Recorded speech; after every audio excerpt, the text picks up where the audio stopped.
Hello everyone, welcome back to focus only study YouTube channel. हम लोग fast track revision course series चला रहे थे जिसमें कि सब्जेक्ट ज्योग्राफी का बहुत सारे टॉपिक्स हमने कवर अप कर लिया है।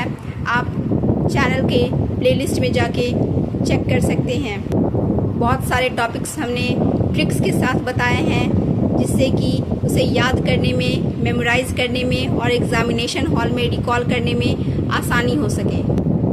अभी तक हम लोगों ने क्लास 9 का NCERT science chapter 1 cover up किया है और फिज़िकल ज्योग्राफी ऑफ इंडिया के बहुत सारे टॉपिक्स फिनिश कर लिया है। आज के न्यूज़पेपर में 17वीं BPSC के नोटिफिकेशन और वैकेंसी के बारे में जो न्यूज़ आई हैं वो आप सभी को पता चल ही गया होगा। ये बहुत ही अच्छा अपॉर्चुनिटी है उन सभी PCS एस्पिरेंट्स के लिए जो कि पहली बार तैयारी कर रहे हैं या के पहले भी एग्ज़ाम दे चुके हैं। 1900 वैकेंसी कम नहीं होती किसी भी PCS एग्ज़ामिनेशन में। कुछ महीनों में BPSC ट्री 1, BPSC ट्री 2 और BPSC ट्री 3 री एग्ज़ाम के थ्रू बहुत सारे बच्चों ने अपना भविष्य का सपना साकार किया है। अब बारी है PCS एस्पिरेंट्स का और टीचर में भी BPSC ट्री 4 के एस्पिरेंट्स का। लग जाए, जुट जाए तैयारी में और फोकस स्टडी चैनल आपके साथ हमेशा तैयारी में जुटा रहेगा। अब हम लोग और स्पीड में अपने रिवीजन का कोर्स आगे बढ़ाएंगे। पता चला है कि 17वीं BPSC का PT दिसंबर के लास्ट वीक में होगा और इसका मेंस फरवरी नेक्स्ट ईयर मार्च के पहले वीक में होने की संभावना है। ठीक है, और अगस्त 2025 तक इसका फाइनल रिजल्ट घोषित कर दिया जाएगा। राइट। और जहाँ तक BPSC ट्री 4 यानी टीचर्स का सवाल है तो नेक्स्ट वैकेंसी जिसमें कि वो नेक्स्ट ईयर के ही जनवरी या फरवरी में उसका एग्ज़ाम लेने की संभावना है। ठीक है, तो आज का टॉपिक हम लोग शुरू करते हैं। ठीक है, तो आज का टॉपिक हम लोग फिजिकल डिवीजन ऑफ इंडिया कर रहे हैं। आज हम लोग टॉपिक कर रहे हैं स्नो लाइन्स और ग्लेशियर्स। ठीक है, स्नो लाइन्स और ग्लेशियर्स से हम लोग सिर्फ कुछ क्वेश्चंस और इम्पॉर्टेंट पॉइंट्स करेंगे जो कि PYQ में आ चुके हैं और कुछ एक्सपेक्टेड और गेस क्वेश्चंस हैं जो कि आने की संभावना है। क्लियर है? तो इसमें पहला पॉइंट हम लोग देखते हैं, the snow line in Himalaya lies between. ये जो है BPSC का PYQ क्वेश्चन है। ठीक है, ये पूछा जा चुका है। अब इस क्वेश्चन में बहुत बच्चों को समझ में ही नहीं आता है कि स्नो लाइन है क्या। ठीक है, वो रटने के लिए तो रट लेते हैं कि अच्छा चूँकि PYQ है इसलिए रट लेते हैं, याद कर लेते हैं कि हो सकता है फिर से रिपीट कर दें, लेकिन इसका कॉन्सेप्ट समझना बहुत ही ज़्यादा ज़रूरी है। ठीक है, तो इसका पहला सही आंसर हम बताते हैं कि इसका सही आंसर क्या है। तो 4300 to 6000 metre in east. Clear? तो हिमालयस में स्नो लाइन का रेंज कितना है? तो 4300 to 6000 मीटर इन ईस्ट। ठीक है, अब इससे पहले कि हम लोग आगे बढ़ें क्वेश्चंस में, हम लोग देखते हैं कि स्नो लाइन है क्या। ठीक है, तो यही हम लोग का सिमिलर गेस क्वेश्चन में नंबर 1 क्वेश्चन है कि व्हाट इज़ स्नो लाइन। ठीक है, स्नो लाइन होता क्या है? तो सबसे पहले इसका हम लोग डेफिनेशन देखते हैं। The altitude above which some snow remains throughout the year is called snow line. ठीक है, एल्टीट्यूड का मतलब क्या होता है? हाइट। जिस हाइट के ऊपर कुछ स्नो यानी कुछ बर्फ जो है वो सालों भर रह जाए उसी को क्या कहते हैं? Snow line. ठीक है, यहाँ पे बोर्ड पे हम लोग देख रहे हैं एक डायग्राम दिया हुआ है। ठीक है, जिसमें कि एक माउंटेन पीक बना हुआ है। ठीक है, और वाई एक्सिस पे हाइट दिया हुआ है, आल्टीट्यूड दिया हुआ है फीट में। ठीक है, अब यहाँ पे जैसा कि हम लोग देख रहे हैं कि इस माउंटेन पीक पर जो है क्या है,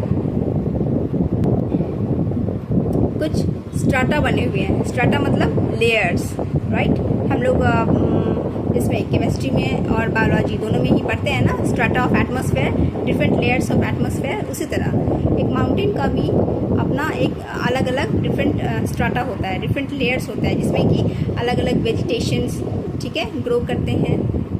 अलग अलग वाइल्ड लाइफ थ्राइव करते हैं, ठीक है, उस पर सस्टेन करते हैं। तो यहाँ पे हम लोग देख रहे हैं कि जो माउंटेन पीक है, ठीक है, उसका जो बेस हो गया, उस पर तो क्या होगा, थोड़े से कुछ अलग लेयर्स ऑफ स्ट्राटा होंगे, ठीक है, मतलब उस पर कुछ सॉइल का कवरिंग होगा। उसके ऊपर देख रहे हैं तो उसमें भी कुछ पथरीले सरफेस मिलेंगे, क्लियर। उससे ऊपर थोड़ा आगे ऊपर बढ़ेंगे तो क्या है, कुछ कॉनिफरस फॉरेस्ट मिलेंगे, ठीक है। हम लोगों ने पढ़ा है ना कि माउंटेन रीजन में कुछ कॉनिफरस फॉरेस्ट होते हैं, कुछ एल्पाइन रीजन्स होते हैं, ठीक है, कुछ स्नो कवर्ड रीजन्स होते हैं, ठीक है। उसके ऊपर देख रहे हैं तो क्या है, उसमें भी जो है अलग अलग तरह के फॉरेस्ट्स हैं, ठीक है, अलग अलग तरह के वेजिटेशन है। उसी वेजिटेशन पे कुछ वाइल्ड लाइफ जो है उस पर डिपेंडेंट रहते हैं, जैसे कि हम लोगों ने देखा कि जो स्नो लेपर्ड होता है, ठीक है, आर्कटिक फॉक्स होता है, ये सब क्या होता है, ये सब हिमालयन फॉरेस्ट्स में ही रहना पसंद करते हैं, ठीक है। अब हम लोग अगर ध्यान से देखें, ठीक है, इस डायग्राम को, तो सबसे ऊपर का जो पीक है, ठीक है, इस माउंटेन का जो सबसे ऊपर का पीक है वो स्नो से कवर्ड है, ठीक है। और यहाँ पे एक टर्म लिखा हुआ है स्नो लाइन, ठीक है। अब देखो सबसे इस माउंटेन पीक का जो सबसे ऊंचा वाला स्ट्राटा है, वो जो लाइन है, ठीक है, उस लाइन के ऊपर, ये लाइन कहाँ है, तो इस डायग्राम के अनुसार 15,000 से लेके 17,500 फीट के बीच में ये स्नो लाइन दिया गया है, ठीक है। और ये स्नो लाइन जो है वो एल्टीट्यूड है जिसके ऊपर इस माउंटेन पीक पर हमेशा सालों भर जो है वो स्नो से ढका हुआ रहेगा, मतलब इस पे बर्फ हमेशा सालों भर जमा हुआ रहेगा। इसके नीचे हो सकता है कि साल भर में अलग अलग मौसम में, अलग अलग सीजन्स में कुछ ग्रासेस ग्रो कर जाएं, फॉरेस्ट ग्रो कर जाएं, ठीक है, अलग तरह के सॉइल का कवरिंग हो जाए। लेकिन स्नो लाइन के ऊपर वाले जो हिस्से हैं, ठीक है, ऊपर वाला जो पार्ट है, इसके ऊपर जो है वो सालों भर, चाहे वो स्प्रिंग का मौसम हो, चाहे समर का, चाहे विंटर का, चाहे ऑटम का, ठीक है, कोई भी सीजन हो, इररिस्पेक्टिव ऑफ द सीजन जो है क्या होगा, ये वाला पोर्शन जो है, ठीक है, ये हमेशा through out the year snow से कवर्ड रहेगा। क्लियर हो गया। तो इसी को कहते हैं स्नो लाइन, ठीक है, वो लाइन जिसके ऊपर हमेशा स्नो की कवरिंग बनी रहे किसी भी माउंटेन पे, ठीक है, clear. Let us proceed to the next question. Next question है, what is the height of snow line in northern part and southern part of Himalaya. ठीक है, चूंकि स्नो लाइन के बारे में बीपीएससी ने पहले भी क्वेश्चन पूछ लिया है, ठीक है, पीवाईक्यू क्वेश्चन है, इसलिए इसके अराउंड का क्वेश्चन इंपॉर्टेंट हो जाता है। क्लियर। तो स्नो लाइन का हाइट क्या होगा नॉर्दर्न पार्ट ऑफ हिमालय में और सदर्न पार्ट ऑफ हिमालय में। अब क्वेश्चन आप लोग के मन में ये होगा कि मैम क्या हिमालय रेंज तो ठीक है, उसका अल्टीट्यूड तो वेरी कर सकता है, ठीक है, हाइट, क्या स्नो लाइन का भी हाइट वेरी करता है? ऑब्वियसली, बिल्कुल। जब हिमालय का हाइट, जब माउंटेन का हाइट वेरी कर सकता है तो स्वाभाविक है उसके ऊपर जो स्ट्राटा है, उसके जो लेयर्स है, लाइन्स है, वो भी वेरी करेंगे, ठीक है। तो नो डाउट स्नो लाइन का हाइट भी जो है वेरी करता है from mountain to mountain and from region to region, ठीक है। अब यहाँ पे इसका सही आंसर क्या होगा? तो नॉर्दर्न पार्ट ऑफ हिमालय में स्नो लाइन का हाइट कितना है? तो इसका रेंज है 5500 टू 6000 मीटर। क्लियर, 5500 से 6000 मीटर, ठीक है, इसका हाइट है। और सदर्न पार्ट ऑफ हिमालय में स्नो लाइन का रेंज कितना है? तो 4500 से लेके 6000 मीटर। क्लियर हो गया। नॉर्दर्न पार्ट में कितना? 5500 से 6000 और सदर्न पार्ट में 4500 से 6000। इसीलिए जब पीवाईक्यू में बीपीएससी ने क्वेश्चन पूछा था कि स्नो लाइन इन हिमालय, अब देखो मार्क द क्वेश्चन, ठीक है, कि इसमें ये नहीं पूछा है कि नॉर्दर्न पार्ट ऑफ हिमालय या सदर्न पार्ट ऑफ हिमालय, इसमें केवल और केवल हिमालयस के बारे में पूछा है, ठीक है। तो हमें वो ऑप्शन चूज करना है जिसमें कि northern part as well as southern part of Himalaya दोनों का रेंज फॉल कर जाए बिटवीन में, ठीक है। तो यहाँ पे हम लोग देख रहे हैं सदर्न पार्ट 4500 से 6000 मीटर है और नॉर्दर्न पार्ट 5500 से 6000 मीटर है।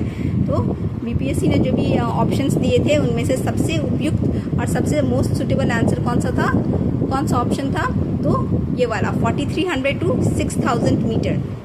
इसीलिए क्योंकि इस रेंज में जो है northern part as well as southern part दोनों का रेंज इस बीच में फॉल करता है, आ जाता है, ठीक है। अब next question is which glacier is highest battlefield in the world. Very important and highly expected question, और ये क्वेश्चन अलग अलग एग्जामिनेशंस में पूछा भी गया है। बीपीएससी में अभी तक नहीं पूछा है, लेकिन बहुत सारे एग्जाम्स में, बहुत सारे स्टेट पीसीएस में भी ये क्वेश्चन जो है आ चुका है, and it's a repeated question, right. So हो सकता है कि आ जाए नेक्स्ट बीपीएससी में, ठीक है, अपकमिंग मंथ्स में। देखो तो इसका सही आंसर क्या होगा, सियाचिन, ठीक है। अब Siachen glacier is the glacier which is very frequent in news, ठीक है।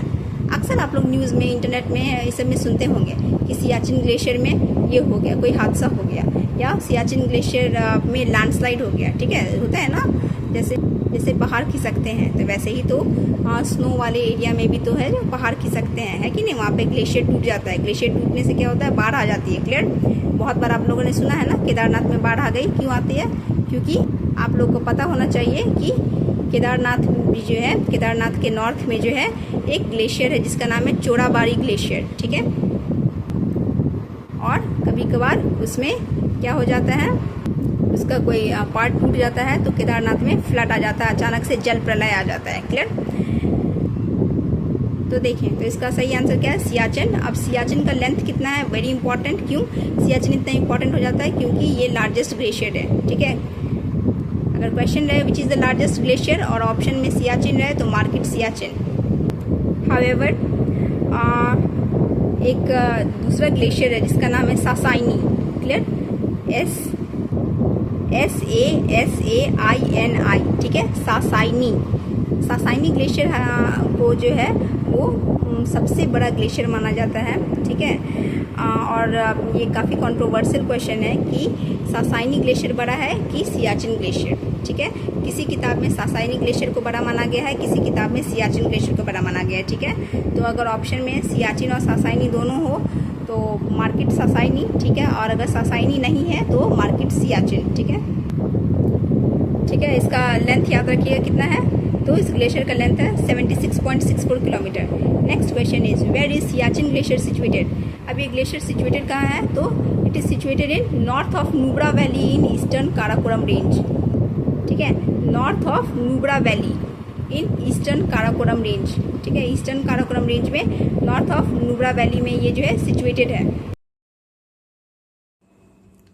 तो चलिए हम लोग अब ग्लेशियर्स को देखते हैं, ठीक है। तो पहला पॉइंट है Chorabari glacier is located towards, तो इसका सही आंसर होगा north of Kedarnath temple in Rudraprayag district of Uttarakhand, ठीक है। उत्तराखंड के रुद्रप्रयाग जिले में, ठीक है, केदारनाथ टेम्पल के नॉर्थ में यानी उत्तर में जो है ये ग्लेशियर चौराबाड़ी नाम का ग्लेशियर सिचुएटेड है, क्लियर हो गया। अब आप सुनते होंगे न्यूज में कि उत्तराखंड में अक्सर जल प्रलय आता है, क्यों, क्योंकि यहाँ पे ये ग्लेशियर है, केवल यही ग्लेशियर नहीं बल्कि हम लोग आगे देखेंगे कि यहाँ पे एक और ग्लेशियर है, ठीक है। अब यहाँ पे नेक्स्ट पॉइंट है गांधी सरोवर lake is formed on which glacier, ठीक है। तो इसका भी सही आंसर होगा चौराबाड़ी ग्लेशियर, ठीक है। तो यहाँ से एक और क्वेश्चन पूछा जा सकता है इसको ऑपोजिट करके कि चौराबाड़ी ग्लेशियर जो है उससे कौन सा लेक निकलता है या कौन सा लेक फॉर्म होता है, तो इसका आंसर होगा गांधी सरोवर लेक, क्लियर है। So next is which glacier is located in Kumaon region of Uttarakhand. मैंने कहा था ना कि उत्तराखंड में और भी ग्लेशियर्स हैं, तो उत्तराखंड के कुमाऊं रीजन में जो है मिलाम ग्लेशियर पाया जाता है, ठीक है। तो इसका सही आंसर होगा मिलाम, MILAM, ठीक है। तो Milam glacier is found in Kumaon region of Uttarakhand और Chorabari glacier is found in Rudraprayag district of Uttarakhand, clear हो गया। अब देखो कुछ क्वेश्चंस मैच द फॉलोइंग भी आते हैं, ठीक है। यहाँ पे इस टॉपिक से ग्लेशियर दे देगा और उससे ओरिजिन होने वाला रिवर पूछ देगा, या रिवर दे देगा और पूछेगा कि इस रिवर का किस ग्लेशियर से ओरिजिन होता है, ठीक है, या ग्लेशियर का नाम दे देगा, उसका स्टेट लोकेशन पूछ लेगा, क्लियर। इस तरह के क्वेश्चंस बन सकते हैं। ऑल्दो अभी तक बीपीएससी में ये सब क्वेश्चंस नहीं आए हैं, लेकिन अदर स्टेट पीसीएस में ये सारे क्वेश्चंस पूछे जा चुके हैं, ठीक है। तो इसलिए हाईली एक्सपेक्टेड और गेस्ट क्वेश्चंस में हमने इस टॉपिक और इन सारे क्वेश्चंस को रखा है, ठीक है। तो अब मैच द फॉलोइंग में क्या पूछा जा सकता है, ठीक है।